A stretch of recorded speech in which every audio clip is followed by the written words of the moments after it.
Okay, picture this. It's a regular sunny day on the farm. You've got your green fields, your old red barn, and Farmer Joe tending to his crops. But wait. What's that up in the sky? No, it's not aliens looking for some free-range cows. It's the future of farming, folks, and it's powered by the sun. Introducing solar hydroponics, the game-changing mashup that's got farmers and green thumbs all over the world shaking in their boots. Now, I know what you're thinking. What's this hydro thing? Well, it's high time you met hydroponics, the farming method that's telling soil, thanks, but no thanks. Instead, it gives plants their nutrients directly through water, which means saying goodbye to soil-borne diseases and pests, and hello to faster-growing, healthier plants. But what's the role of our star player, the sun, in all of this?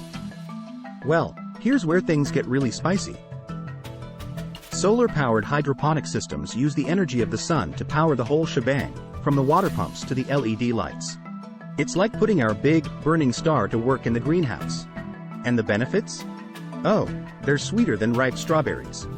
Solar hydroponics not only reduces the carbon footprint of farming, but it also slashes the water usage by up to 90% compared to traditional methods. It's an eco-friendly revolution in a world that's hungrier and hotter than ever. Let's not forget the role of innovation, which is super important. Solar hydroponics can take on many shapes and sizes, from small setups for urban farming to large-scale commercial operations. So whether you're a city slicker with a balcony or a farming mogul with acres of land, you can hop on this sun-powered bandwagon. So there you have it. Solar hydroponics, the future of farming that's here today. And if you're not as excited as a worm in compost about this, well, I guess we can't all be farming revolutionaries.